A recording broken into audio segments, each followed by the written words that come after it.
Hi, good evening, everyone.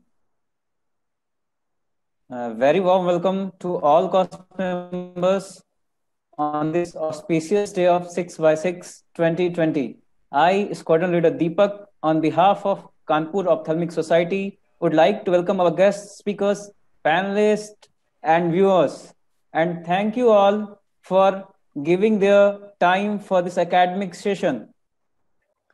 The topic for today is topical anesthesia in ophthalmology. As we all know, how our cataract surgery has grown from ICC to ECC, then to 3.2 mm, then 2.8 mm, 1.8 mm now. In the same way, in VR surgery from 20 gauge to 23 gauge, now 25, now 27. So this is how our fight began and we proceeded.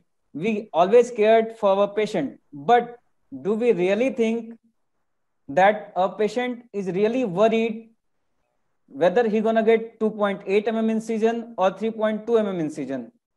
He may be sometimes worried about that, but most of the time he is not worried about whether it's 2.8 or 3.2. What he is worried about is how painful it's going to be, the surgery. Are we going to poke in her eye or in his eye? For us, this may be a 22 gauge incision, a 22 gauge needle or 26 and half gauge needle. But for patient, it's like we are stabbing their eye with a Rampuri dagger. So to resolve this apprehension of patient and some other surgical benefits, we are shifting our patient practice slowly from local to topical.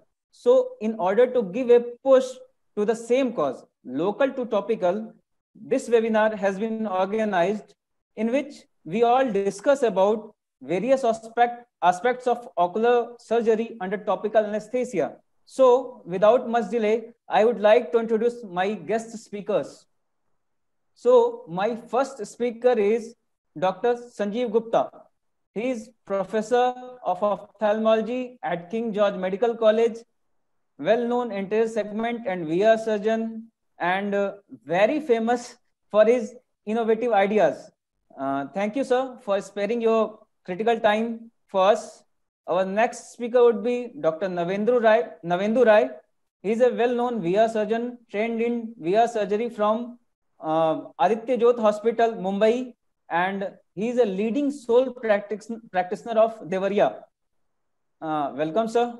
It's my privilege to introduce Dr. Siddharth Agrawal.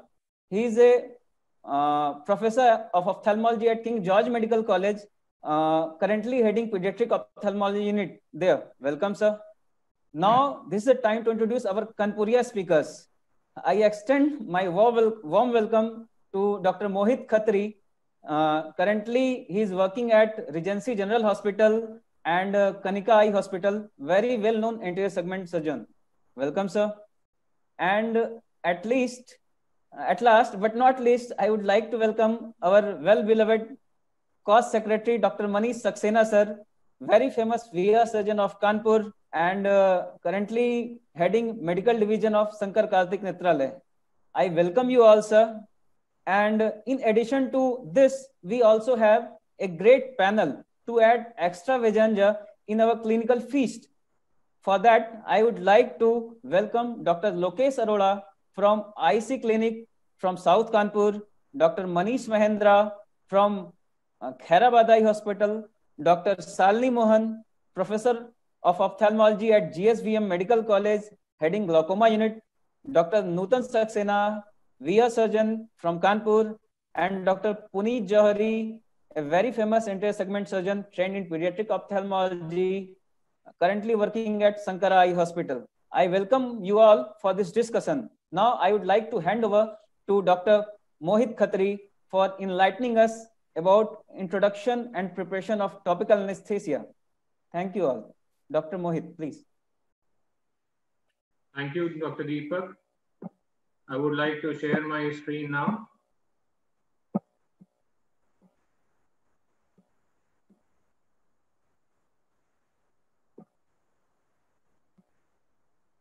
Is it fine with everyone? Good evening, one and all. At the outset, I would like to thank Professor Sanjeev Gupta and Dr. Manish Saxena for conceptualizing this webinar and bringing it to this level. Recently, we heard our Prime Minister Modi talking to go vocal for local, and we Georgians come out to be vocal for topical. So there is quite difference. But jokes apart, and coming on to some serious business, let's imagine for a second ourselves to be going for a cataract surgery. What will we choose? See the two photographs and the answer, you know it yourself. So when we know the choice, this is going to be the difference in the immediate post-op period. Given the choice, don't expect to receive if you are not willing to give. This is our dictum. And hence comes the need to go topical. But what is the rationale for going topical? Why to go topical? First of all, it's safe. Yes, there is no risk of bleed in the orbit, optic nerve injury or perforation, no block-related complications, no chances of ptosis, no black eyes, no effusions, and is very safe for all those who are under antiplatelet drugs, thrombocytopenic patients, patients on ecospirin, post-CABG and whatnot. It's effective and is equally aesthetic. See the two eyes. It's good anesthesia that can be achieved with just putting some drops. Surgeries can be performed with minimal discomfort, gives very fast rehabilitation and patient satisfaction, and eyes look as normal as before. Yes, Dr. Deepak pointed out, patients are more bothered about red eye rather than vision in the eye. It's good for surgeon. It improves the tissue handling, makes our handling very delicate. Surgeries become fast if done under topical. There is no shifting period, there is no super pinky, no block, no hemorrhages and all to take care. And yes, it improves practice. Once we talk of practice management, I tell you, take my words, you do it or you will stay behind. It is in and is going to be in. Yes, but out of enthusiasm, we don't have to cross borders. We have to be case selective as we are taught always from the basics. For topical, we need some reservations. Yes, you can be individually expert, but then you have to be cautious at extremes of age. Look, who is extra apprehensive? A very nervous patient, very apprehensive patient, give a block, no harm. You have a hard hearing patient, nystagmus, yes, a block will be preferred. If somebody has had a very poor experience with topical and past, don't superimpose your thoughts, give a block. Deep set eyes, especially if you are rigid for sitting superiorly and you have a deep set eye, better to give a block. It elevates the eyeball up, so it helps. And then if there are iris issues, you have synechiae, non-dilating atonic pupils, if you are planning a pupil expanding device, or if you have subluxated cataracts with a CTR line on the trolley and you are prepared for that, no point just messing up and goofing up the surgery under topical. You must need to put a block and give a beautiful outcome. Then a patient comes to your office, see who is an office blinker, keeps blinking, very nervous, and see how they cooperated on slit lamp fundus examination or immersion if you did. And if you found somebody to be too nervous for any instrument coming near the eye, it would be very prudent to have a block and not put the patient under topical. Once you start doing surgeries in topical, select a good case so that you remain confident and you go ahead with that. Select a well-dilated, huge pupil, nice, cooperative, intelligent patient, good in hearing, and a grade 2 cataract to do it. Then, we have so many varieties of drugs, a lot of there is on Google, but the preferred one here, which we're talking today, will be procalcane drops. But the other options are also viable, and they are tetracaine, cellulose plagiates, soaked in lignocaine, jellies, and whatnot. It would be individual choice to give a supplement of intracameral lignocaine or not, depending upon your comfort and the ease with which your surgery is going. I would personally avoid putting any extra drug inside the eye, that would straight into the anterior chamber. But yes, it's an individual preference and own experiences do matter. So how do you go with topical? Once you have a patient and you have decided to operate upon and you're offering topical, give 2 words, talk few lines to the patient. Best is to show 2 videos and ask which one will be more comfortable for you, ma'am or sir.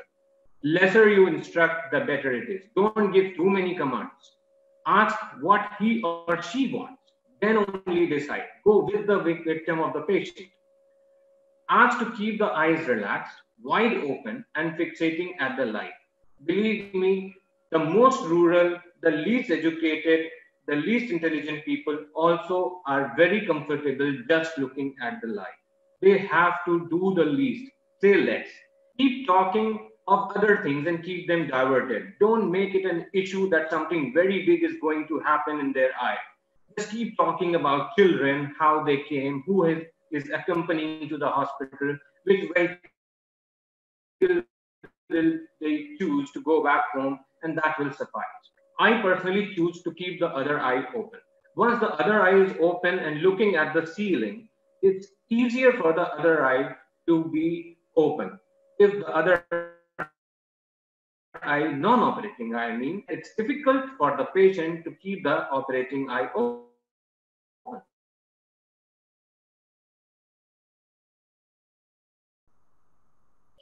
Touch the eyeball and ask the patient how it felt. Tell them the difference that yes, you will feel this touch, but tell that it's not pain. So they should not prompt and whence it is touched. But if it pains, they must tell you. Whenever you are trying to do something, I tell you what pains. Once you have taken a patient under topical, severe stretch. Once you put visco, once you hydrate, severe stretch and any pinch. These are the two things which pain. Entering into the eye never pains. Maneuvers inside the eye never pain. So the pain will come only when there is stretch on the eyeball or there is prick or pinch. So once you are hydrating, once you are giving stretch on the wound like putting an IOL or you are trying to put a stray suture, just talk to the patient and make him think like, आपके कितने बच्चे हैं या घर कैसे जाएंगे? The moment she spends 2 seconds thinking about that answer, you will put the stay suture. So that's the way out to tide over the situation. For residents and the ones who will start surgery, as I did my first phaco under supervision of Dr. Sanjeev Gupta in topical. So once you learn in the topical, that's the natural way out. You learn that way and you are accustomed. But if you are a switching surgeon, it's never too late. You can switch. Remove the mental block. See some videos. Try to follow a surgeon the steps. Try to mimic the steps. You can try one thing. Give block only on the lower lid. Don't put on the upper lid. So have an incomplete block and see how you do. One more thing is, if you have a seasoned surgeon in OT, try to do some steps. Learn to put IOA, learn to do IEA, then do phaco or other surgery, then start making incisions. So if you are selective in your steps and do it under supervision of a senior or seasoned surgeon, that will be better. And once you are switching from local to topical, I would personally suggest you to switch from superior to temporal simultaneously. That gives a better field of view. It's easier to maneuver the legs and it's easier to perform surgery. See, the draping is most particular thing. Once you have a nice field, it is always going to be comfortable, whatever surgery you are going to perform. So let's see if you are planning under topical, how do you drape? See this lady. See carefully, the bright light is not thrown on the eye. The bright light is away from the eye, and so is the procedure being started. See, the sheet is being put, the other eye is going to be open. Both the eyes are open. He is about to see up and then down.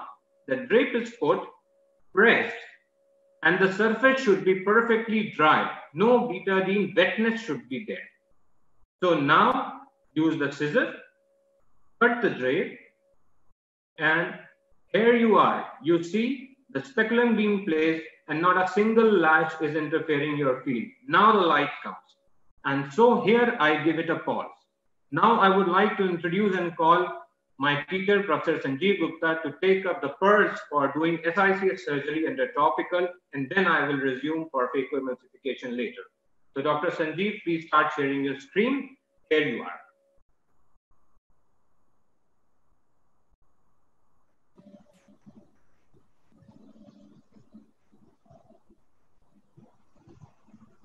Hello, everybody.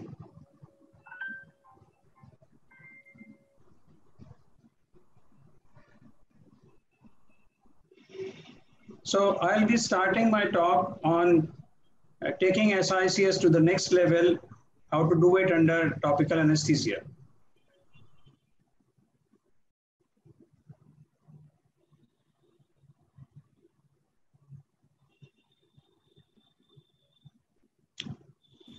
So I will just start with a story which happened to me once when I was operating a patient for phacoemulsification.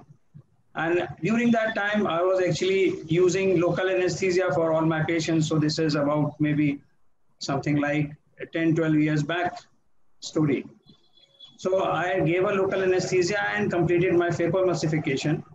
And at that end, when I was letting the patient up, patient complained that, sir, aapne hamara phaco se nahi kiya. And I was like that, how did the patient know that or had that idea? Because I did my surgery using phacoemulsification only. And just like Dr. Deepak said, I realized that patient is more or less concerned with that experience with respect to the pain he has. And she had that feeling because local anesthesia was given. And she believed that because injection was given, so this was not a phacoemulsification surgery, it was a conventional old surgery. So then you can see that this is something with, because the patient was vocal, so she was able to express herself. But usually patients may have this idea conceived in their minds and they may not express or they may express, but that's important. So I'll be talking about how we can make small incision cataract surgery as good as phaco with respect to the patient's experience. So what do I mean when I say that we should be doing manual small incision cataract surgery under topical anesthesia? Now, topical anesthesia, till now it was a notion that it is being used exclusively for clear corneal phaco only.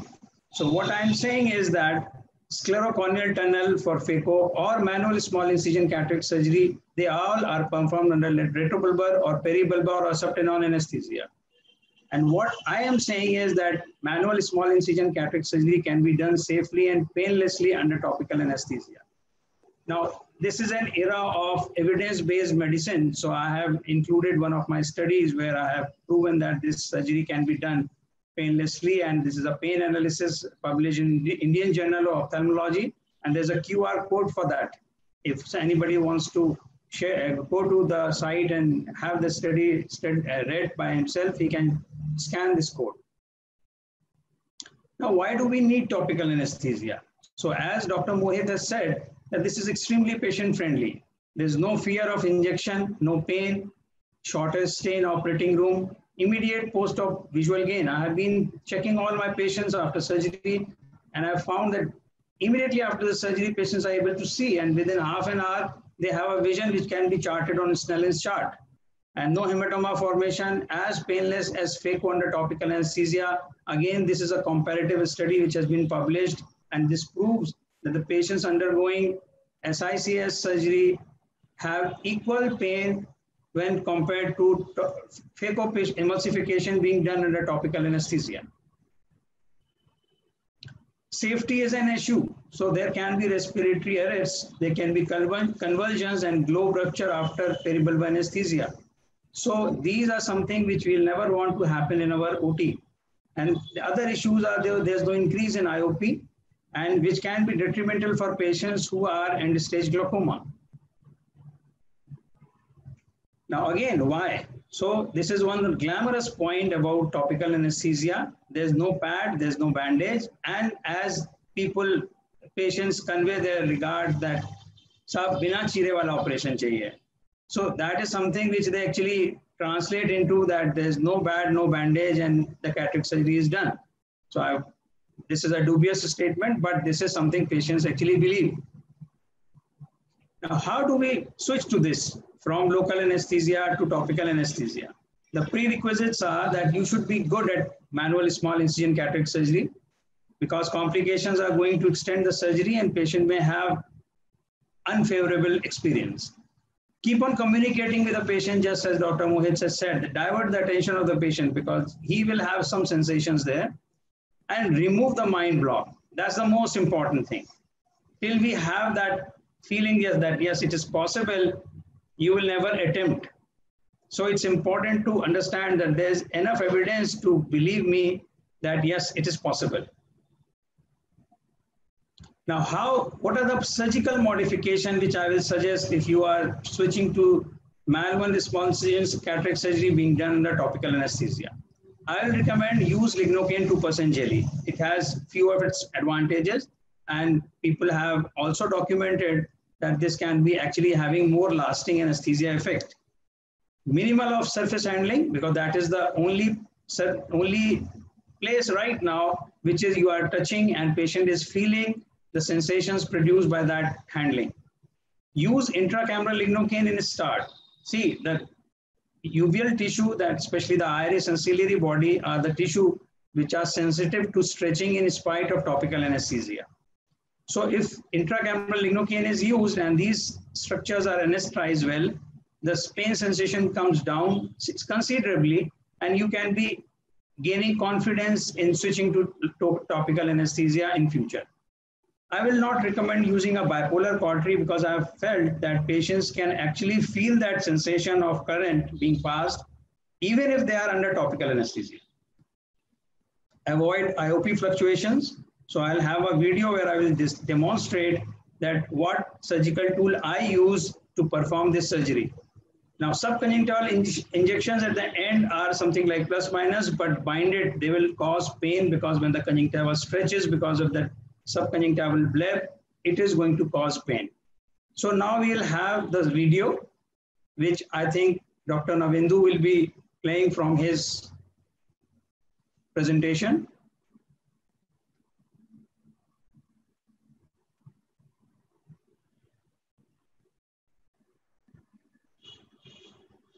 Navendu, you can play the video.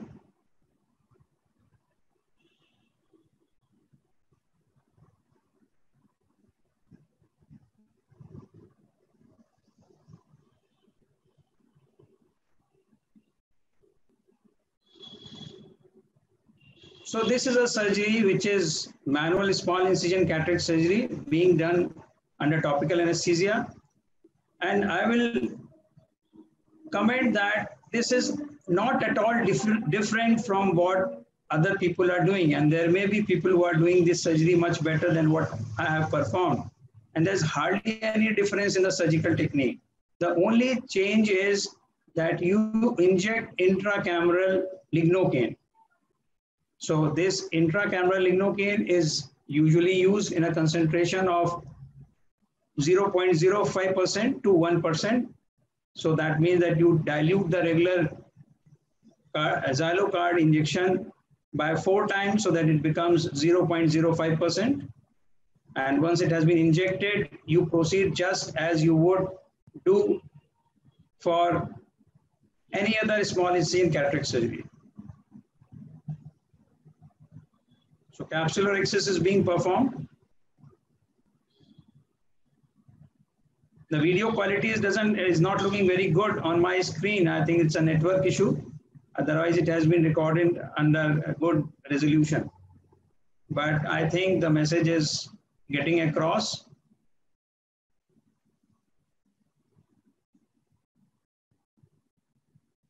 So it is absolutely unremarkable surgery in the sense that there is no different step at all. And one can even question that whether this is really topical anesthesia or not. But at the end, I will have the evidence also. Now, I used to extract this nucleus using a fish hook. So fish hook is something, a tool which is designed out of a regular 26 gauge needle. And I'll just demonstrate how do we use this. So this is inserted underneath the nucleus and it's pulled out. Now, why do I prefer this? Because I believe that this causes least of intraocular pressure fluctuations when I compared it to any other technique where you have pressure building up inside the eye, which will help in pushing out the nucleus, like irrigating wire vectis. So fish hook doesn't have any such arrangement. It simply engages the nucleus and pulls it out.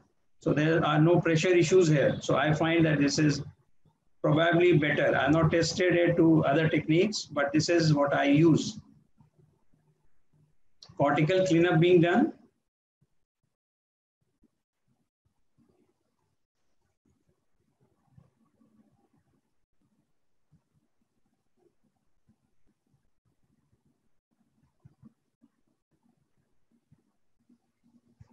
Now, this is where the patient is moving the eye on my command.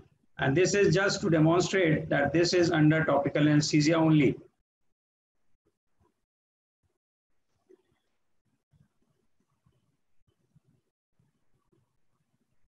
Now, coming back to my screen.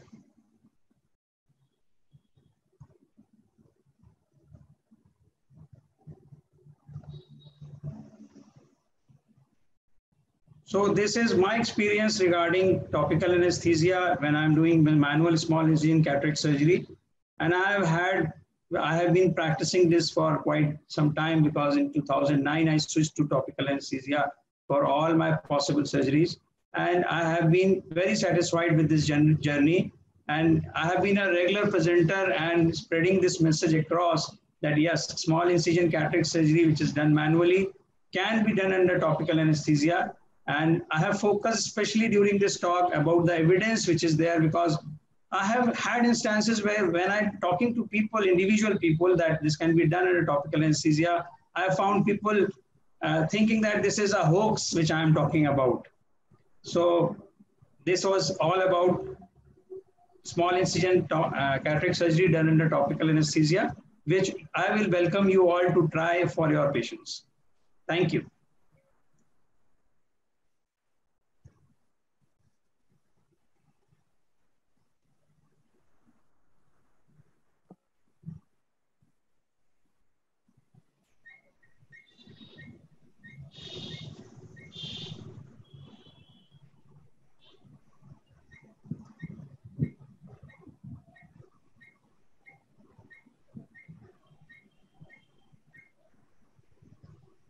I congratulate Dr. Sanjeev for an excellent presentation on small incision cataract surgery under topical anesthesia.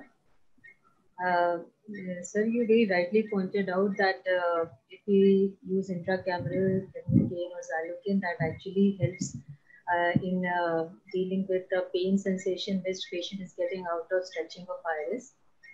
I would like to know from you, do you patch your patients in post-operative or you keep it open? Yes, that's a very relevant question here.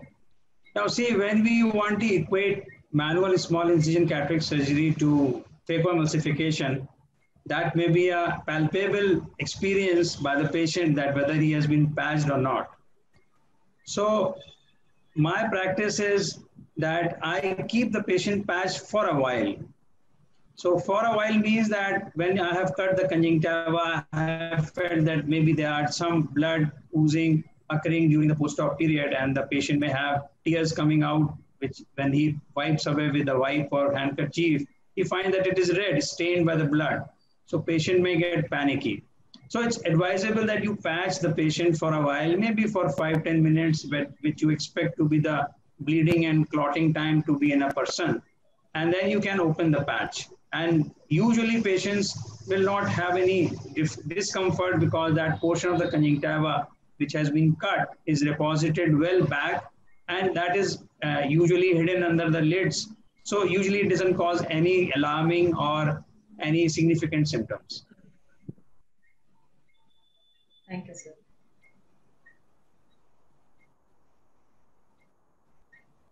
So thank you. Now I think I'll take up and continue phacoemulsification.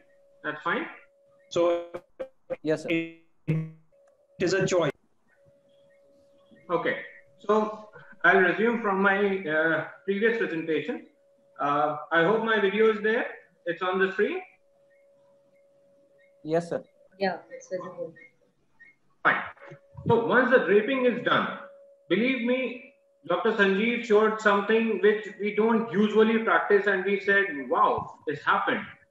Manish will show something which will say, oh yes, this can be done. Dr. Siddharth will blast off and prove that even strabismus could be done in a topical. But believe me, what am I going to say needs to happen and must happen in your OT under your microscope in all the cases. So let's take some surgical pearls out of it. So once we do phaco, what we must do in finer terms so as to have a successful surgery under topical. One of my seniors underwent cataract surgery in the topical somewhere at a very premium institute, And once when I asked that, how did you feel? He said only one thing was irritating, and that was irrigating fluid. So that's the take-home message, that once you push in the gush of water over the eyeball, that irritates and gives discomfort. So always prefer visco over cornea than irrigating fluid. Don't just allow your attendant or the assistant to keep pushing fluid on the cornea once you are under topical. Make good fine incisions, make multiplanar incisions. Those are your signatures on the surgery, so that they hydrate in one go, less touching. They should hydrate in one go, they should seal in one go, and never overinflate the globe with visco. You are doing rhexis and you are pushing in visco too much, that causes pain. So don't overfill the globe. Make less entries into the eye.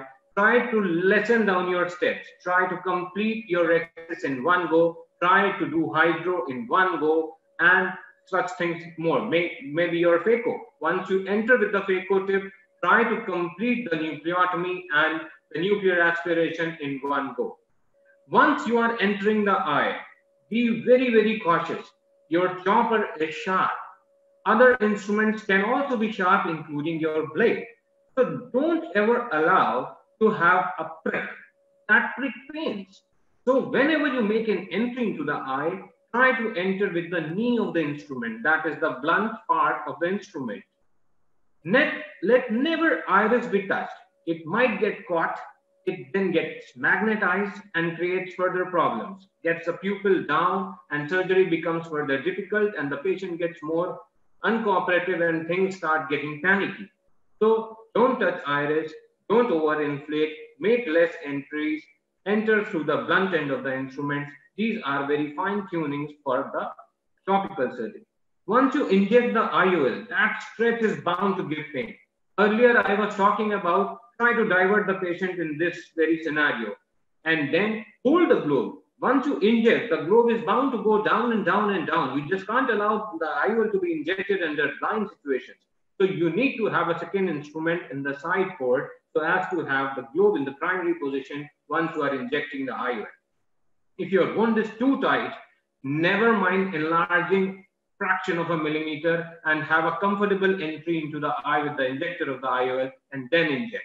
Don't overstretch the wound with a visco inside, IOL going inside, the wound getting tight, the patient wincing. This should not be the scenario.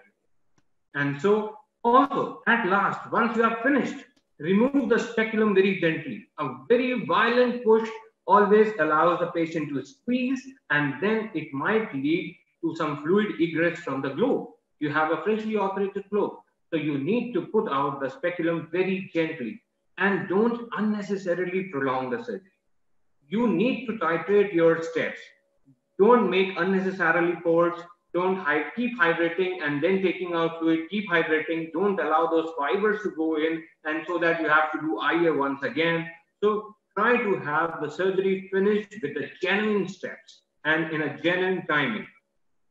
So let's see these videos. So if you are habitual of using a forceps, this is the use of forceps you are going to make now. Don't pinch, just put it inside your side port, and that will help you in making incision. This is how you can make the incision. And then you see on the right side, you can use the bud. The bud can give you the counter pressure to make incision. But there can be situations like this when the globe is hypotenuse. See, it is getting stuck. The blade is not pushing in, the globe is hypotenuse, and the bud is not of any use.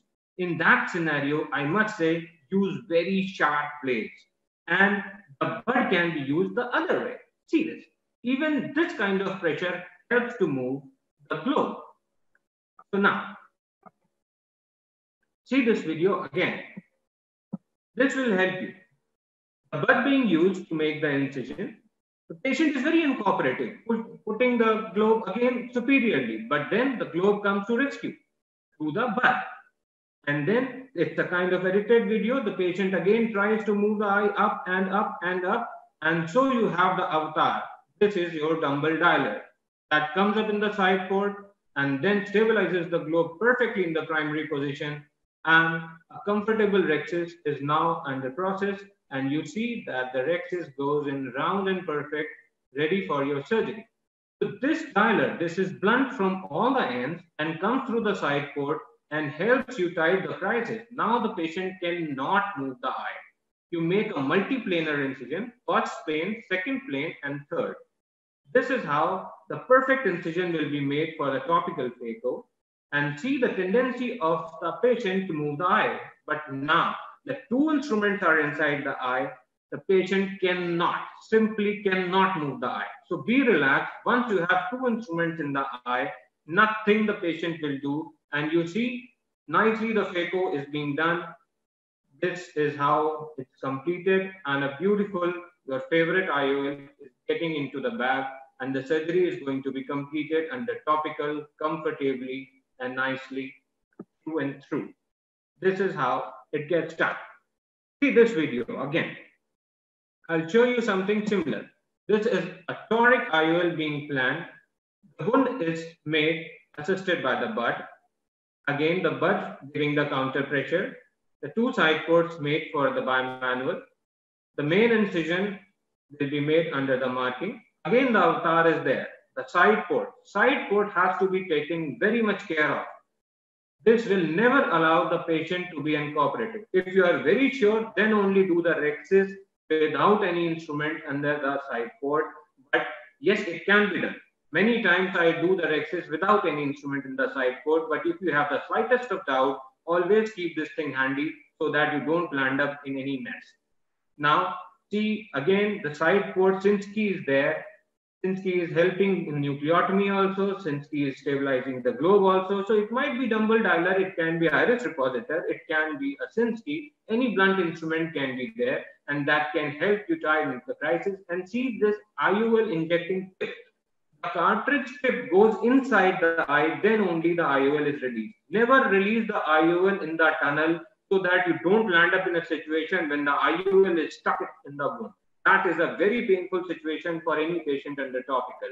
So try to avoid that and you will be through. See this video. Sometimes we have a hard cataract, and once we have chopped it, we are overconfident. See, this is being chopped and nicely overconfident, nicely doing surgery, high vacuum, hard cataract, taking in again and again, pieces being done. It is under high magnification. I wanted to show you one thing, and you catch iris. See, this is a painful situation. If you catch iris like this, see, make things fast. The best thing which you will do is see what is being done. You have to rotate. Yes, take this nucleus in between your phaco tip and the iris where you caught it. Make some space there and work away from the area where you caught the iris.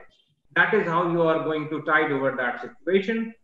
Rest, fine tunings can always be there, but these were some salient features that I think everybody should follow in order to have a smooth sail of surgery. Please share your first topical video on my mail ID, and I would be very happy to take any questions there. Thanks a lot for your attention and participation. Thank you. Now I invite Dr. Navendu Rai, our young, dynamic, multidisciplinary, multifaceted, talented surgeon from Devariya, to show us the tips and pearls to do trabeculectomy under topical anesthesia. So Navendu, please take charge.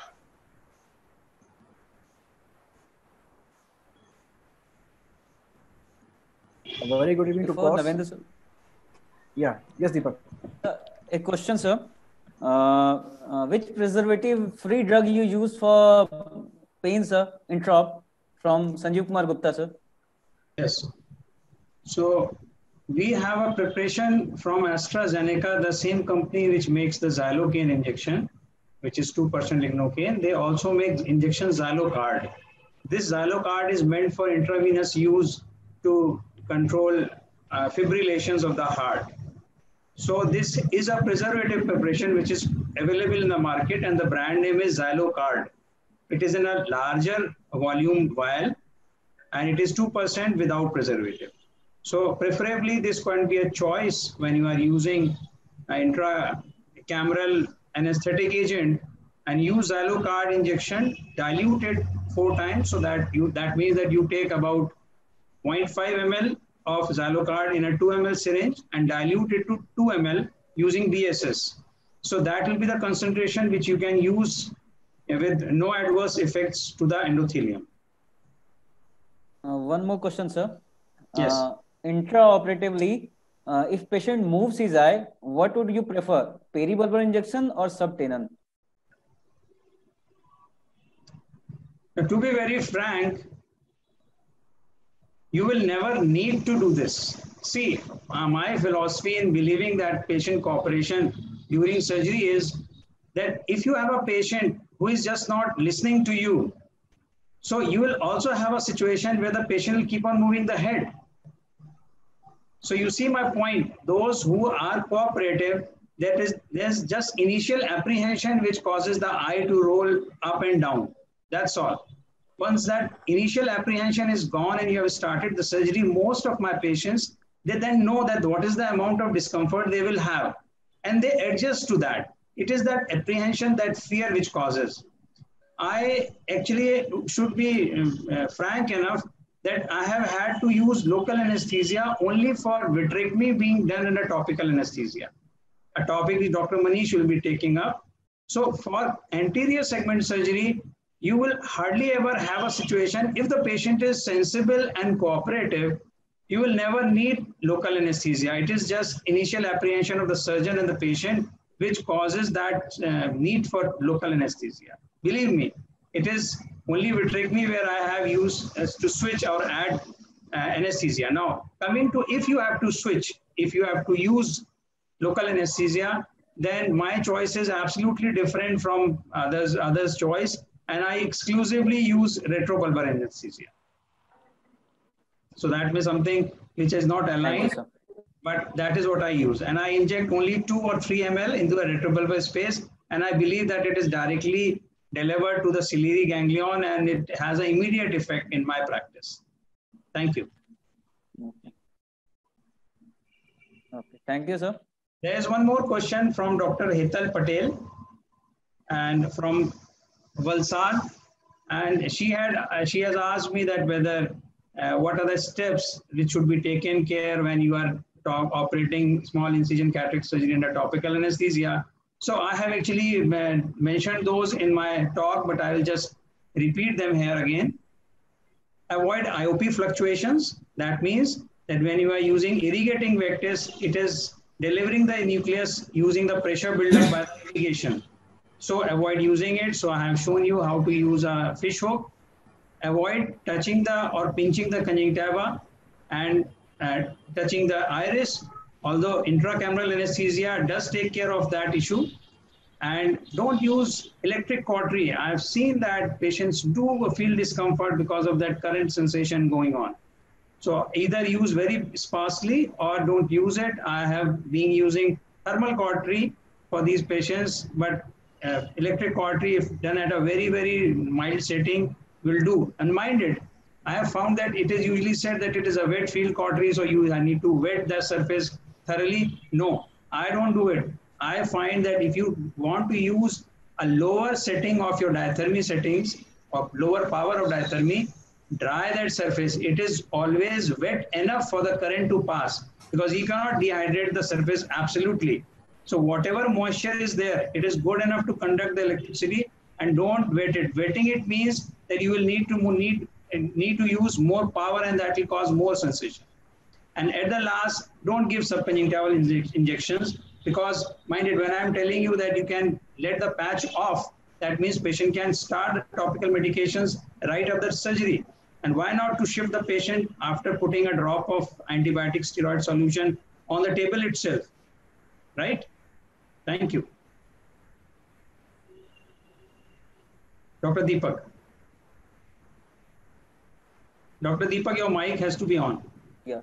Now, Dr. Navendu, are you getting me? Yeah. Please start, sir. Audible? Yeah, you're audible, sir. Thank you, Deepak, for giving me a chance. At the outset, I would like to thank Dr. Manish, who is my batchmate, for giving me this opportunity to be present in front of all. Now, why trabeculectomy under topical anesthesia. So I have always been very much admired, and I admire my guru, Dr. Sanjay Gupta. So I started phaco on the topical after learning those things from him, the initial steps from him, the tips and tricks. This time during UPSOS, he had an IC on topical, the same topics. And in this, there was a topic on topical anesthesia trabeculectomy. Again, being admired, I asked him again, sir, what are the tips and tricks of doing trabeculectomy or topical anesthesia? And those, the things that I learned from him, I'm going to share with everybody. The topic would be trabeculectomy under augmented topical anesthesia, enhancing safety and patient experience. The topical anesthesia was introduced by Fitchman in 1996. Topical anesthesia with lidocaine 2% jelly instead of lidocaine 2% solution is safe and effective for manual small incision cataract surgery and corneal cataract surgery, clear corneal cataract surgery. So this is a very well-known fact. And this is what has already been shown by Dr. Sanjay Gupta sir and Dr. Mohin. So lidocaine jelly has a longer duration of action and is equally effective to the lidocaine solution. Addition of intracameral lidocaine 0.5 to 1% solution augments the topical anesthesia and does not harm the corneal endothelium. The advantages of trabeculectomy under augmented topical anesthesia are: it offers painless surgery with immediate visual gain. It avoids inserting a needle into the orbital cavity, avoids the increase of IOP before the surgery. Now, why the third point is important, I'll just tell you. Costa et al. In a retrospective study identified 4 cases of wipeout phenomena, all of which had retrobulbar anesthesia. Glaucoma patients with compromised optic nerves may be at further risk of damage and possible whiteout phenomena from orbital retrobulbar and peribulbar anesthesia. The causes are maybe because of direct trauma, pressure on the nerve, or ischemia if adrenaline is being used. There was a study which was conducted by Department of Ophthalmology, KGMU, in which they had evaluated topical anesthesia using 2% lidocaine jelly with intracameral 1% lidocaine for trabeculectomy in patients with glaucoma in terms of pain during the surgery and the surgeon's experience. Dr. Sanjay Gupta sir was a chief author in this. The aim was to evaluate augmented topical anesthesia for trabeculectomy in terms of pain during surgery and the surgeon's experience. The study design was a tertiary care center-based interventional case series. The sample size was calculated, and all the patients who were undergoing trabeculectomy as a primary procedure, first primary procedure, and without the list being shown right now, were included in the study. The list that was excluded were the patients with conjunctival scarring due to previous surgery or trauma, inability to follow verbal commands, including but not limited to dementia or mental instability, deafness, movement disorders, and hyperanxiety, inability to complete the VAS of pain, visual acuity score of pain, because of confusion, communication barriers, visual impairment, patients who were only eyed, trabeculectomy requiring antifibrotic agents, patients with any of the following types of glaucoma like uveitic, neovascular, phacolytic, or phacomorphic, and allergic to the medications being used in the study. The pain evaluation was done with the VAS and modified Wong-Becker faces pain rating scale within 1 hour of the surgery. Now, this pain evaluation was not done by the surgeon himself. This was done independently by an observer, so that the patient is very friendly to the observer, and there's no problem in sharing his experience. So it was from 0 to 10, and from 0 to 10, as the score increased, so increased the hurt level. Then the patient was, the surgeon was also given a questionnaire after every surgery, in which he was asked about his experience based on the cooperation of patient, whether it was excellent, good, or poor, difficulty due to ocular movements, none, some, or great, or anterior chamber stability, was it excellent, good, or poor. This also ranged from a score of 3 to 9. 3 means better, 9 means poor. He was also asked about the complications, if there are any. In the result, they had 15 eyes of 14 patients, in which 12 were male and 2 were female. The mean age of patient was 61.3 years. In the study population, they had 10 patients with primary open angle glaucoma, 2 patients of chronic ankle closure glaucoma, 2 patients of pseudophakic glaucoma, and 1 with mixed mechanism glaucoma. The surgeon satisfaction score at the end of surgery was 3.2, which was very good on a scale of 3 to 9. The pain evaluation score within 1 hour of most of the patients was 0. 3 patients gave a score of 1, which was 20%. And these 3 patients were the ones in which a limbal suture, 606 suture was given because the patient was very apprehensive and they were moving the eyeball. Rest of the patients, they didn't require a limbal suture. The IOP control post-surgery after 2 weeks and 4 weeks was remarkably good. That means the surgery results were good. I will be sharing a video with you all, the video which was given to me by Dr. Sanjay Gupta, after which I started the surgery under topical anesthesia. In this, we will see, now you can make out the surface of the eyeball is pooling with the Xalocan jelly. This is not fluid, this is Xalocan jelly which is pooling all over the surface of the eyeball. You can see the patient is moving his eye and the periotomy being done, which we can see is quite easily being performed.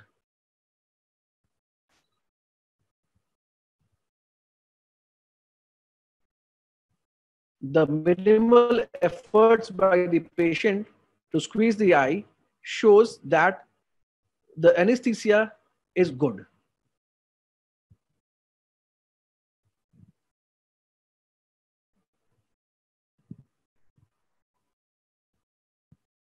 A cautery was avoided, and then a 5 into 5 millimeter scleral block was made. These are the incisions for the scleral flap. You can see how easily the surgery is being performed, as if the patient is under retroverbal anesthesia. But believe me, the patient is under topical anesthesia. And till now, the thing only used is the Xalocan jelly, 2% lidocaine jelly. This is a very crucial step because you are maneuvering a very thin flap. If the patient suddenly moves his eye, then you can have a free flap. So this is a step in which you have to be very cautious. Now, once this is done, then we proceed with the making of the scleral block, entry inside the anterior chamber. Now, this step is also very important because if the patient squeezes, not right now, but maybe after the block is removed, he's using an MVR blade. And you can see how gently the flap is being held.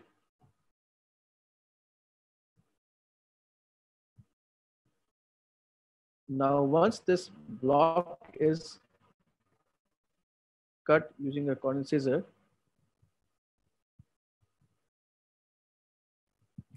now we need to augment the anesthesia by using intracameral 1% lidocaine solution.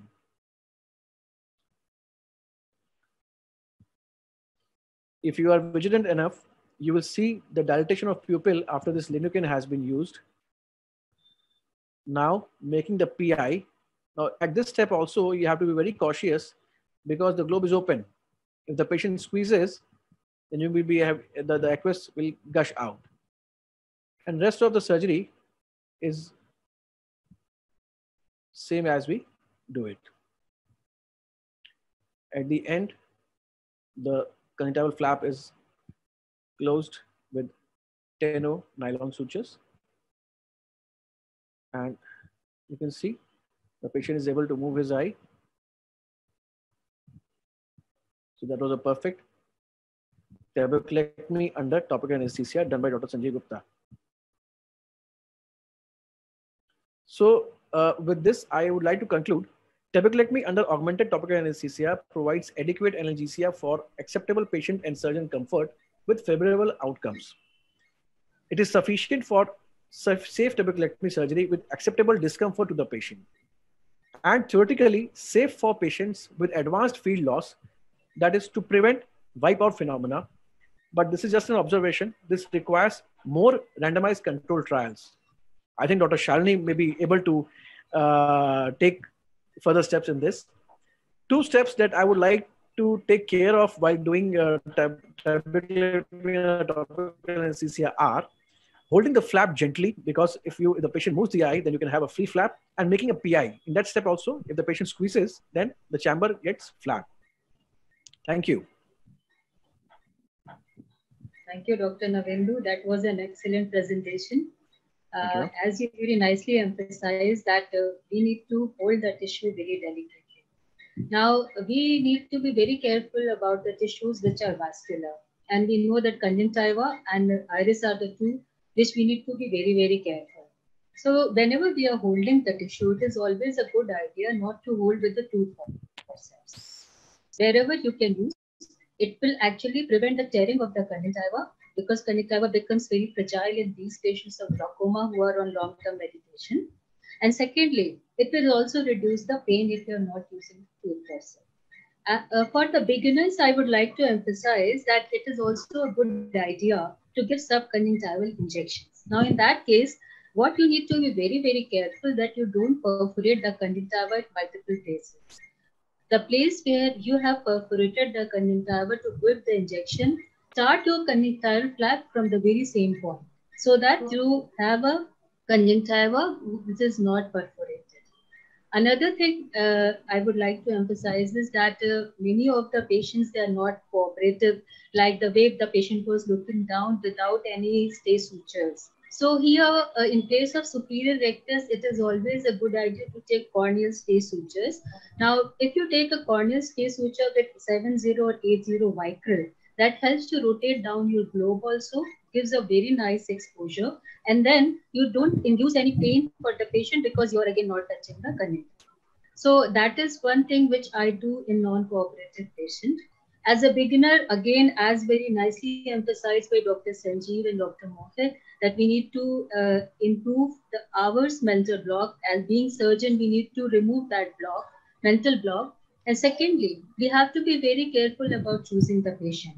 As Dr. Navendu, you nicely emphasized that we need not to take secondary glaucoma as our primary trabeculectomy surgery as a beginner. So it is always a good idea to take big eyes with good exposure, cooperative patients, that is the eyes which are of primary open-angle glaucoma.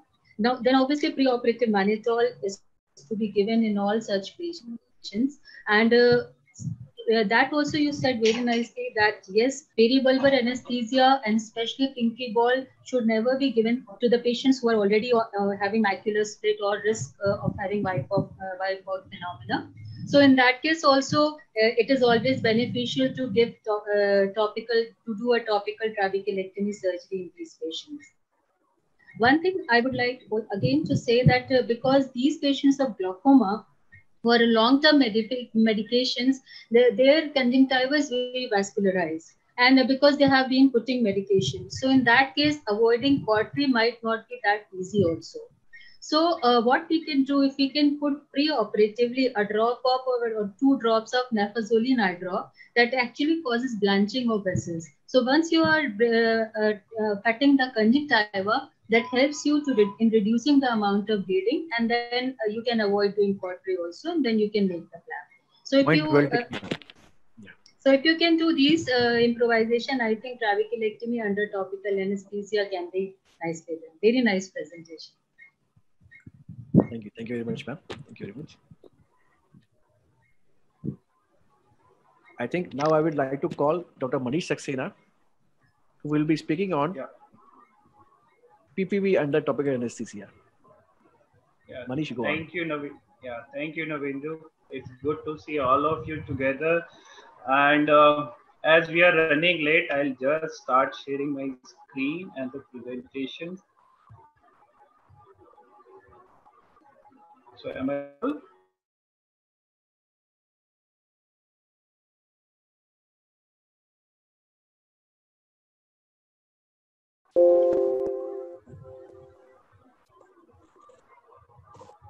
Hello. Am I audible? Yes, you are audible. Yeah. So my topic of presentation is pars plana vitrectomy under topical anesthesia. So before I start my topic, I must acknowledge my teacher, Professor Sanjeev Gupta sir, who has inspired us to do these kind of surgery, and he has helped us a lot in the preparation of this webinar and providing their videos, providing his videos and other content. So far we have seen SICS under topical anesthesia, though we were having a little bit hesitation, but sir has shown that it's possible. Yes, definitely it's possible if you take care of small painful steps. TRAB, Navindu has shown that yes, it is possible. FECO also we have seen by Dr. Mohit, yes, it's very much possible. But when it comes to pars plana vitrectomy, it's really possible. So, friends, let's see what are the painful steps of vitrectomy.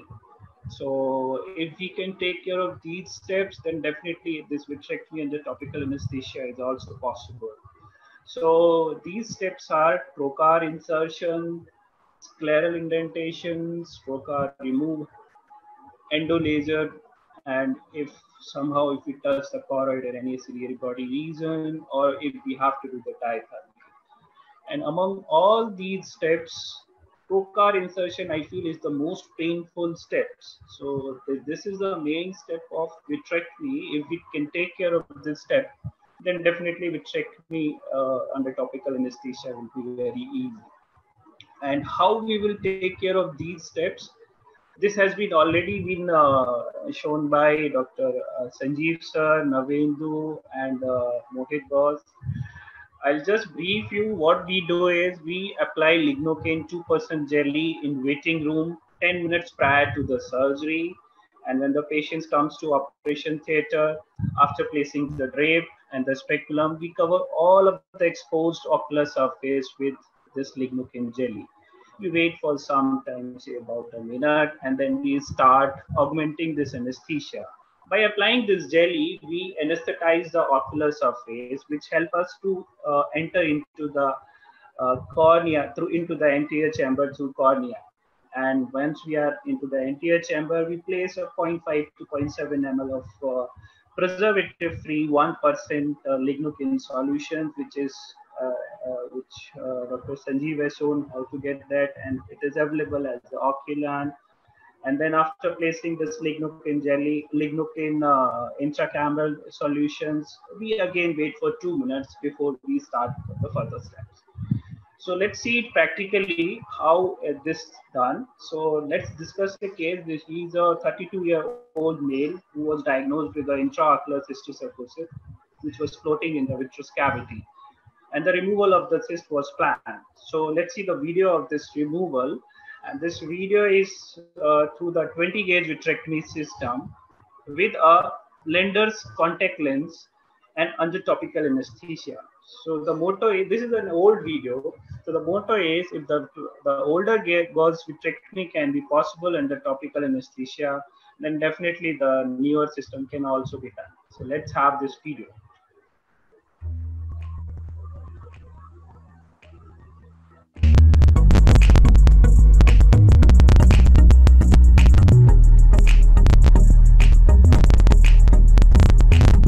Just go through the video. I'll show you what are the steps, what are the precautions you have to follow at the end.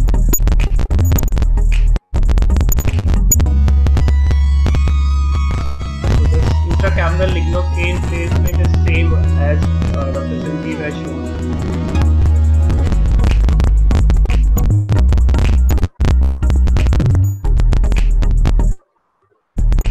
And after placing this lignocaine into the AC, so this anesthetize our ciliary body region, and because we are entering through the pars plana route, so this intracameral lignocaine take care of that part.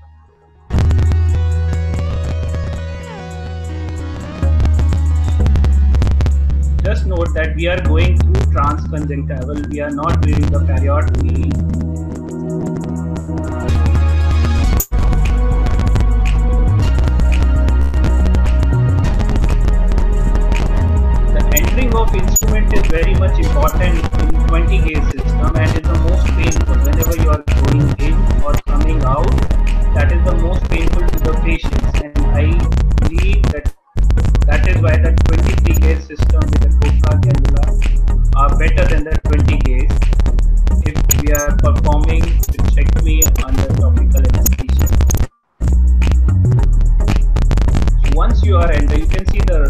needle's length.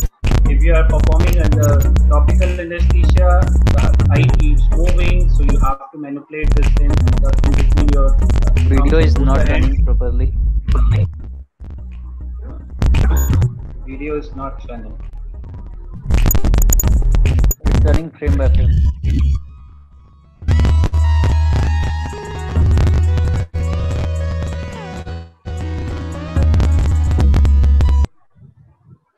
So I think there was some issue with the video, but the initial part, if you people have seen, the insertion and the going inside the vitreous cavity is the most important part, and that has to be taken care at most with the lignocaine jelly, as well as the placing of intracameral lignocaine solutions. So that was the 20 gauge system. Now, as I said, the trocar insertion is the most painful steps of any vitrectomy. So let's see how to place a 23 gauge trocar for vitrectomy.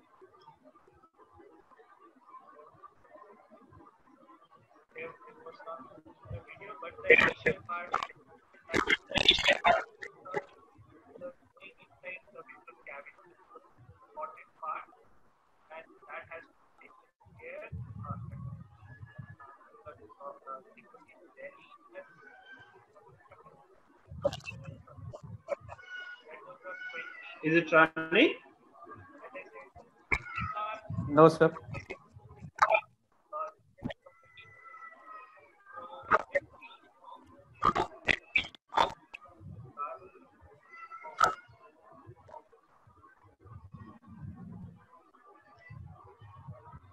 My video is visible? Yes, sir. Right now it's running. Okay. So when we have placed two trocar, it's always advisable to go ahead with the use any instrument like light pipe, just like we are doing, and hold the eyeball, and then go and place your third trocar. It would be very easy. Whenever you are inserting, you have to be very much gentle, and you should not struggle to get in, because this is the most painful part. If you have gone through this part, then your vitrectomy definitely, it's a very easy surgery now. So friends, we have seen that 20 and 23 gauge both are possible under topical anesthesia, and as we have to see whether this is, any review of literature is there to support this kind of thing. So I've gone through many studies which I found this anesthesia was termed as a Trojan horse anesthesia by Dr. Sanjeev Gupta sir only. And this is a large study of 114 eyes, which shows there are so many indications in which the vitrectomy was done. And the average pain perception was 3 on a scale of 10. So the method and material was exactly the same what I have shown.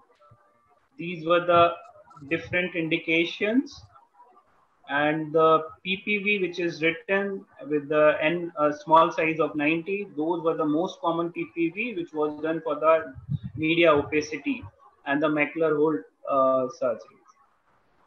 And the result is also very supportive to us, and believe me, almost 88% opted for the topical anesthesia if they have to undergo for any surgery. And this pain score was not at all affected by the age, gender, any educational status, or any indications of this surgery. So before I say this is possible, let me tell you, as Dr. Mohit has already told, we have to choose the right patient.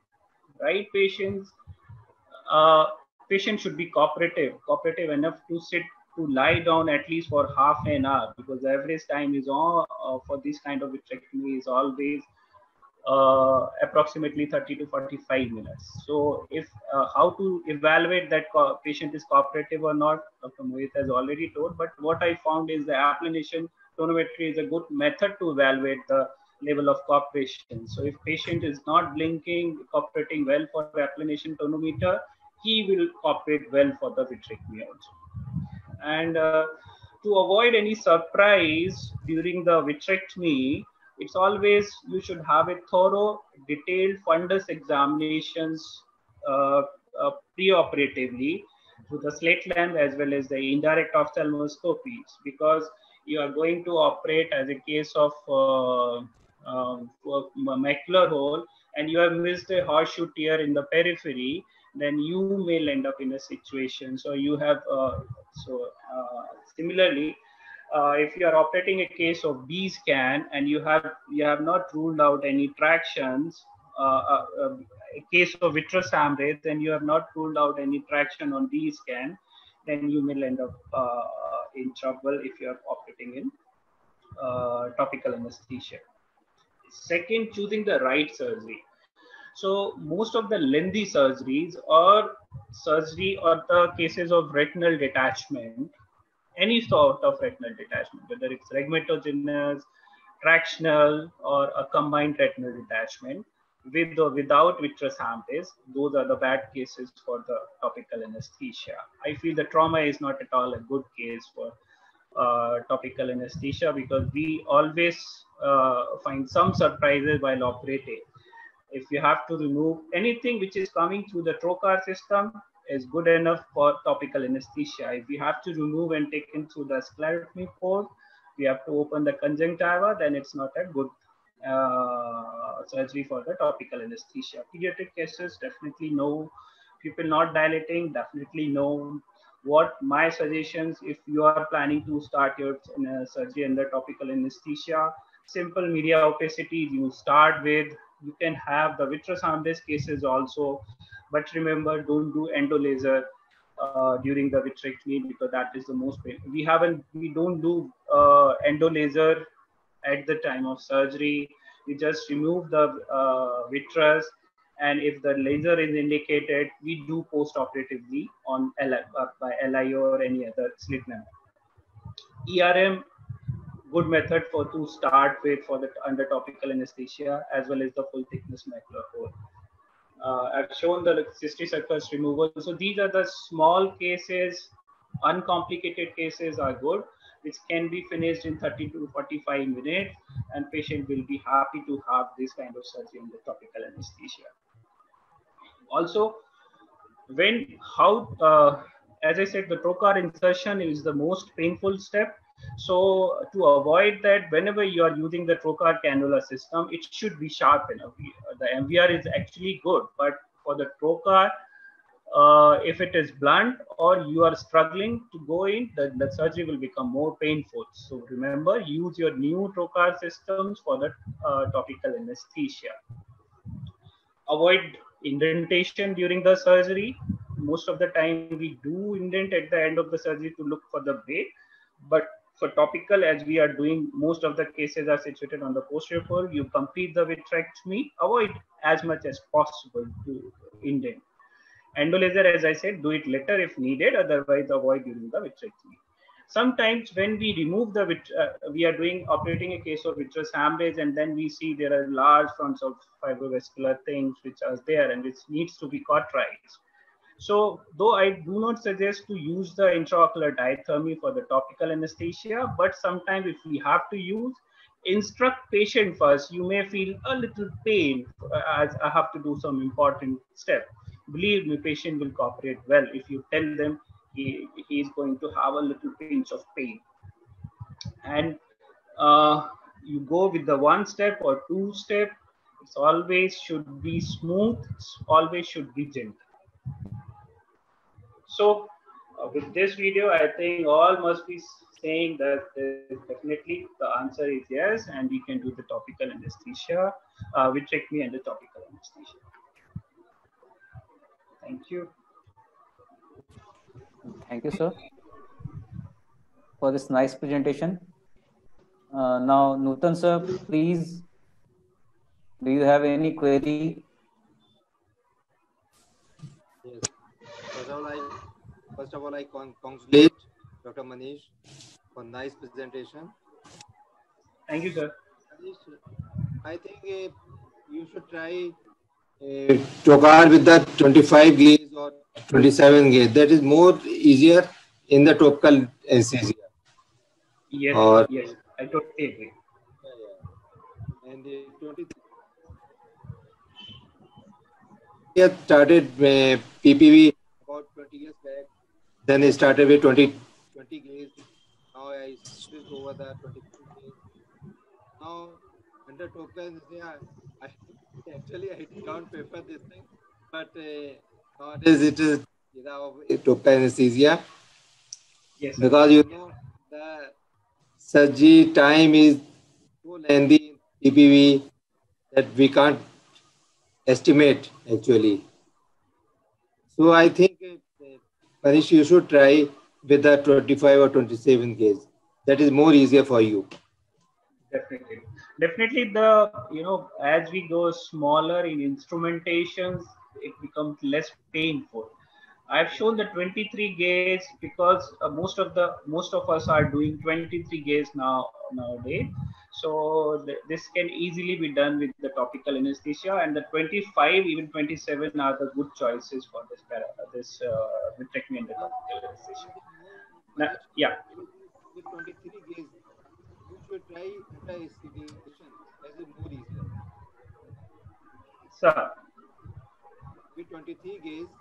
Yes, sir. You should try operation under anesthesia sedation. Sir, in our cases or whatever, there are so many studies in which they have applied this topical anesthesia under sedations. But believe me, even Sanjeev sir will guide us better. It's not needed when we are cooperating. Patient is cooperating well, and patient doesn't have, it's not apprehensive patients, then definitely they do cooperate very well. They don't need any sedation for the surgery. And you have already taken care of the intraocular pain by injecting intracameral. So I don't think the sedation is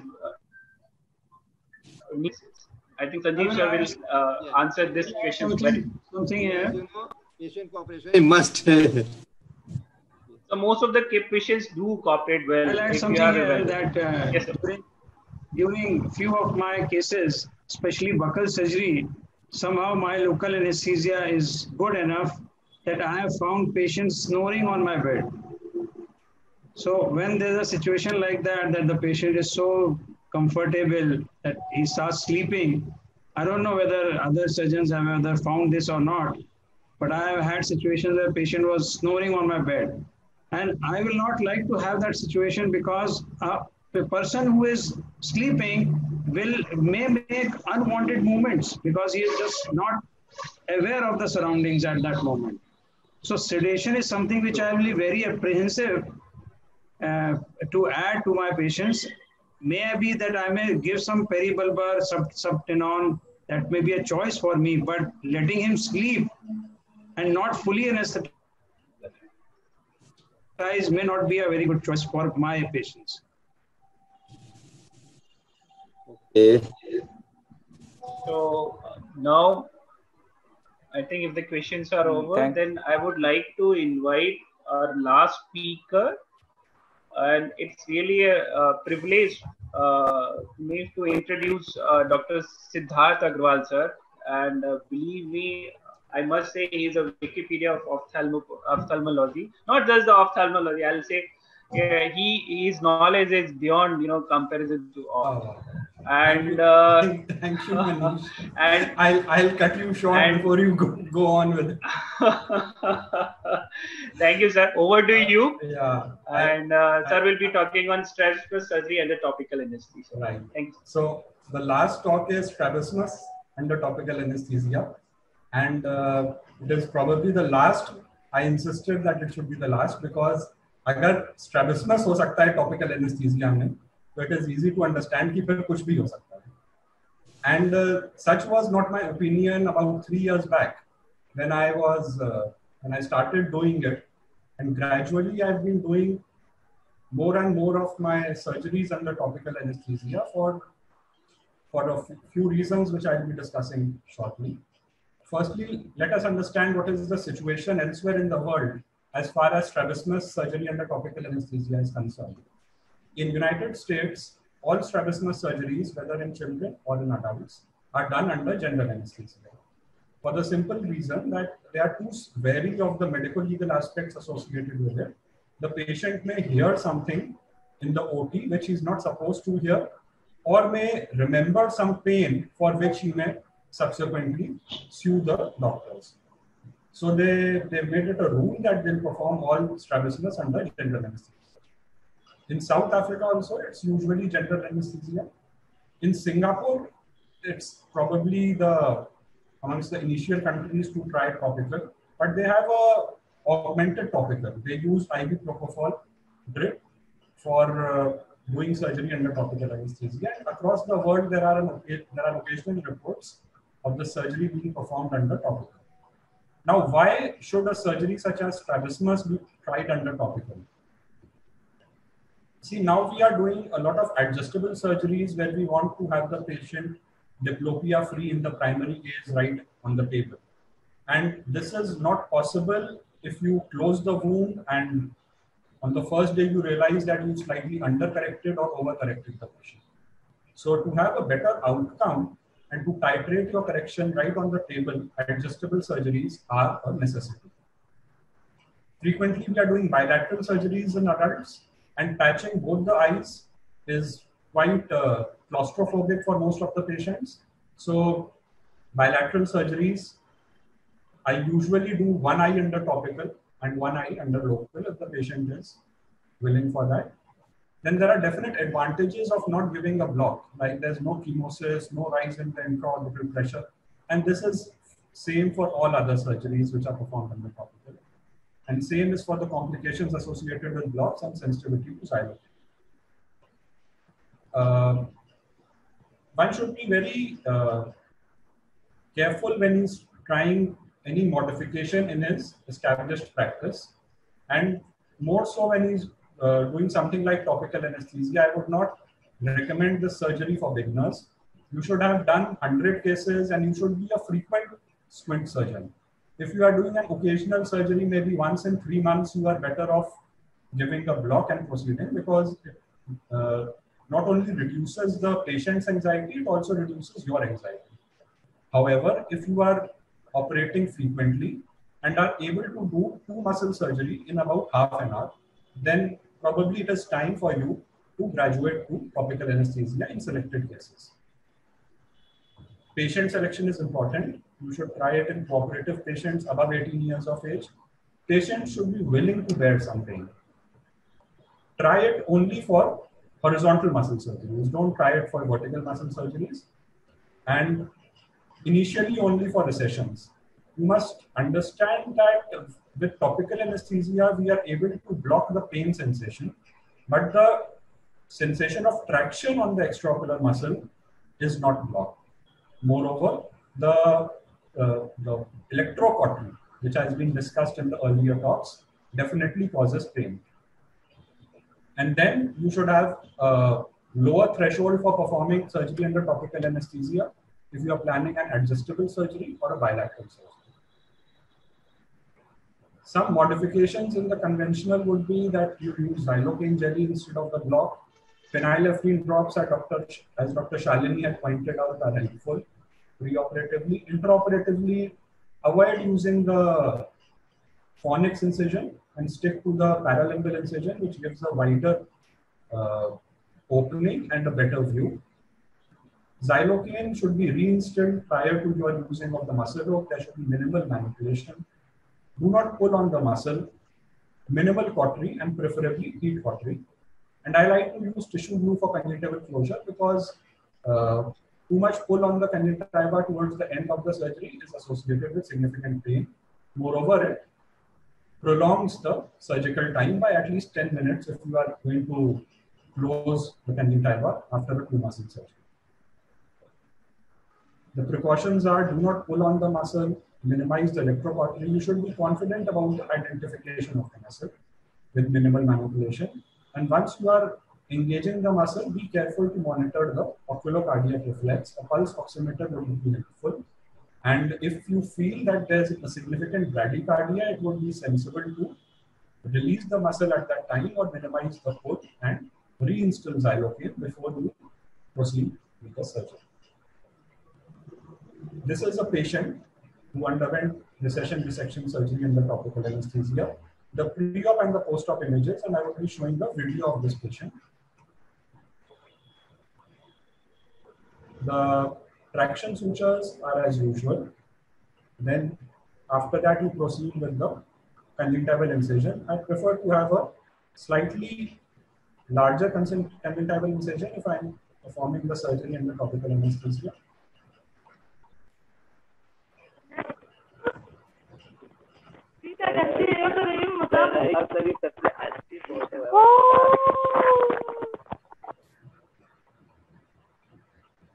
Some heat cautery has been applied.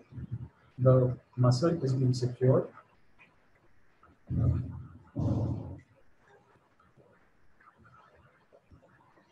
The muscle reattached after recession, and the conjunctiva is being closed with the tissue glue. For the resection, the same procedure, but you have to be careful not to pull on the muscle too much.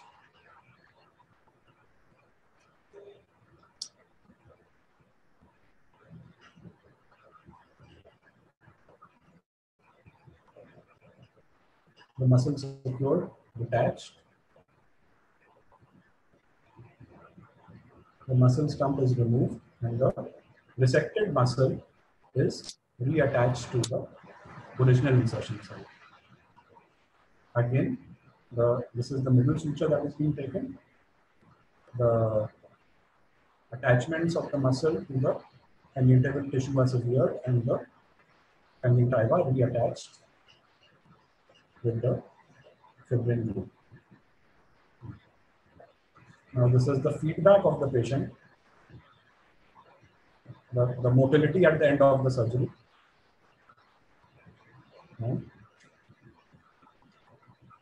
This is the feedback of the patient. The patient says that the pain was tolerable. This is another patient who underwent cataract surgery for a long-standing cataract associated with a small angle esotropia. I did a medial rectus recession in the topical anesthesia after doing along with the cataract surgery. Usually when I am combining cataract surgery with strabismus surgery, I prefer to do the strabismus surgery first and then the cataract surgery. For the obvious reason that the incisions tends to open if you are manipulating the globe during the strabismus surgery. So you are better off having completed the strabismus surgery before you proceed with cataract. And that was the end of my presentation. Thank you for a patient hearing. I would invite Dr. Sanjeev for the concluding remarks, and if there are any questions, I would be happy to answer them. Thanks a lot, sir. Thanks for the nice presentation. I stuck to the time. Thanks a lot, sir. Dr. Puneet from panel, have you any? Hello. Yeah. Dr. Puneet, are you getting me, sir? Yeah, sure, yes. Have you?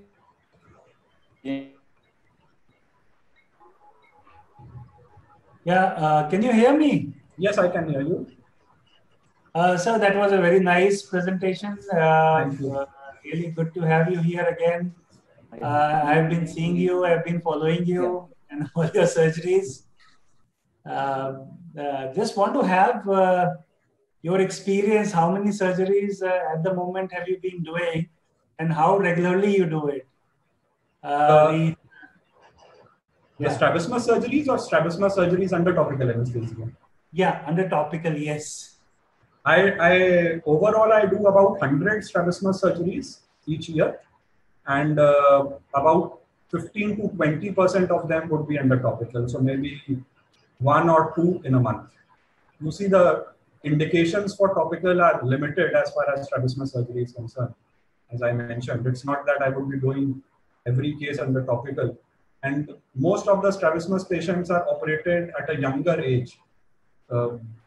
We have a rule of performing strabismus surgery under 10 years of age under general anesthesia. And between 10 and 18, I would again prefer local anesthesia, the block. And after 18, I would give topical an option. So the numbers are not all that great. Yeah, and what do you prefer for? Do you prefer lidocaine, jelly, or jelly? Yeah, initially it's jelly, but during the surgery, if I have to supplement, then they are the intracameral lignocaine, Oculan that we use. Because using jelly intraoperatively makes the surgery a little difficult. It acts as a lubricant and the muscle tends to slip. Okay, that's fine. Thank you. Thank you, sir. Thanks for the nice presentation. Now, I would like to invite the panel if they have any query for any case presentation. I think I would like to first of all congratulate. Can you hear me? Yeah. Yes, sir, we can. Please go ahead. Yeah, I would like to congratulate all the speakers. I mean, they were fabulous. Till now I was only aware that topical anesthesia can be performed only with phacoemulsification. But it was really nice to see, strabismus surgery, trabeculectomy, vitrectomy, all going topical. So it's really encouraging. I mean, hats off to you guys. Regarding the phacoemulsification, I would just like to emphasize a few things here.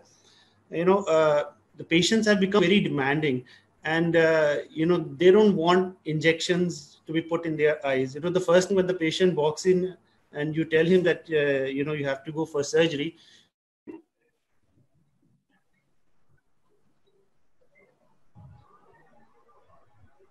Light chali gayi shayad Dr. Manish. Probably Dr. Sanjeev can continue with the concluding remarks. Yes, Siddharth. Yes. I'm back. Actually, there was a power outage at my place also, okay. And I had to switch to my mobile. आपका बहाना है strabismus ना सुनने का बस. No. I had listened to the talk. I had listened to the talk, but just when the discussion started, there was a network issue because my Wi-Fi band was switched off, and I had to switch to my mobile. So, can I have the relevance of the discussion right now?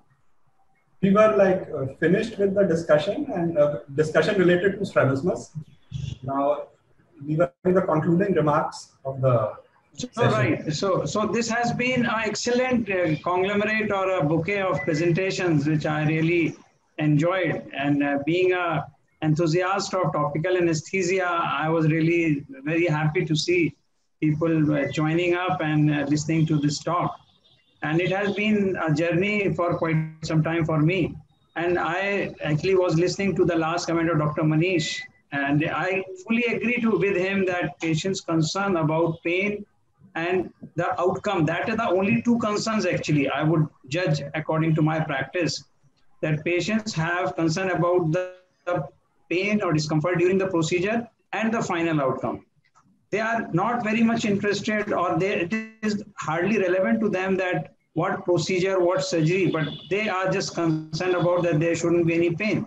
There are so many old patients coming to us and they are afraid of surgery, postponing surgery for one or the other reason because they are not sure about the level of discomfort they may experience. And topical anesthesia is an excellent choice for them, for rest of the patients as well, to motivate them and let them understand that this is a eye surgery, routine eye surgery can be absolutely painless. Yes. I think Manish Mahindra sir has joined. Yeah. Manish sir, you want? Yeah, I'm sorry, I lost my connection there. Yeah. It was a blackout. So I was just. So I was just saying, that when patients walk in our OPD and we tell them that you have to undergo surgery, they always say कि भी मुझे injection नहीं लगवाना है, बिना injection के नहीं हो सकता है क्या? So we have to give that confidence to them that it can be done under topical. and we just have to put some drops, and you have to look at the light. You have to give that confidence and, you know, tell them that it is possible. But it's also very important that we need to choose our patient, especially in the beginning. So as rightly pointed out by Mohit, you know, you need to see that the patient, you know, has a well dilated pupil, the palpebral aperture is widely open, you have, you know, clear pristine corneas, you have a good cataract, you know, of a grade 2+ or 3. And also while examining, it's important you can judge which case can go for a topical, you know, like when you're doing the fundus examination, the A.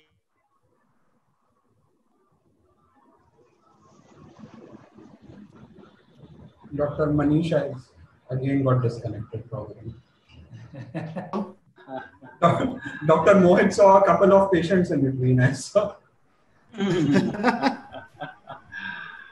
Sari activity chal rahi hai, yeah. Hello. Yeah, hi, Yes, Dr. Manish. Welcome, Manish, again. Yeah. I'm so sorry. Hello. Can you hear me? Yes, sir, we can. Yeah. So, I mean, you know, you can judge the patient, you know, which patient is cooperative and whom you can take for topical. And the main crux is that if you're done with your, you know, capsular X's, you have that mental barrier, you know, as everyone has pointed out. Anyone who's doing a good phaco can switch to topical. So once you are through with your Rexes, you know, the rest of the case can be done. So I think, you know, anyone who has still not started with topical and is doing, you know, phacoemulsification has done quite a number of them. It's time to switch over, and, you know, it's just a mental barrier.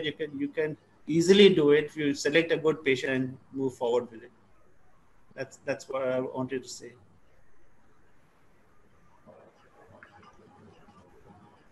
Hello, am I audible? Yes, you are audible. So I think that was a wonderful conglomerate of variety of topical anesthesia presentations. And I would like to congratulate Dr. Sanjeev Gupta for taking the initiative, and each and every speaker for highlighting so many important points in such a wonderful way. And of course, the discussion was wonderful, and I saw the attendance also. That is again amazing attendance going on. So congratulations to whole team, and thank you for making me part of this wonderful webinar. Thank you. So thank you, ma'am. Yes. At last, on behalf of Kanpur Ophthalmic Society, I must say thanks to all of our panelists, all of our speakers, the lovely audience, COS executive members, our president, Dr. R.N. Kushwaha sirs, and other executive members. And it was really a wonderful journey and wonderful presentations, I must say. And at last, I must say thanks to our sponsors of today's webinar, Indico Pharma. Mr. Samik Ji, are you there? Really thankful to you and your technical team to take care of this webinar. And in future also, we will meet again with a new topic and with new speakers. Till then, bye-bye. Good night. I'm so happy to announce that we have right now 387 audience connected with us. Wow. That's great. Congratulations. Wow. Nice. Congratulations. Very nice. I hope. Best wishes. Let's hope for 6x6 2020, sir, for future. Yes. Today's date? Yeah. Yes. Thank you, Deepak. You were wonderful for moderating this session. You were, and I hope everyone has enjoyed this evening. Yeah, sure. Yeah. Thank you. Thank you. Okay, thank you, everyone. Bye. Thank you.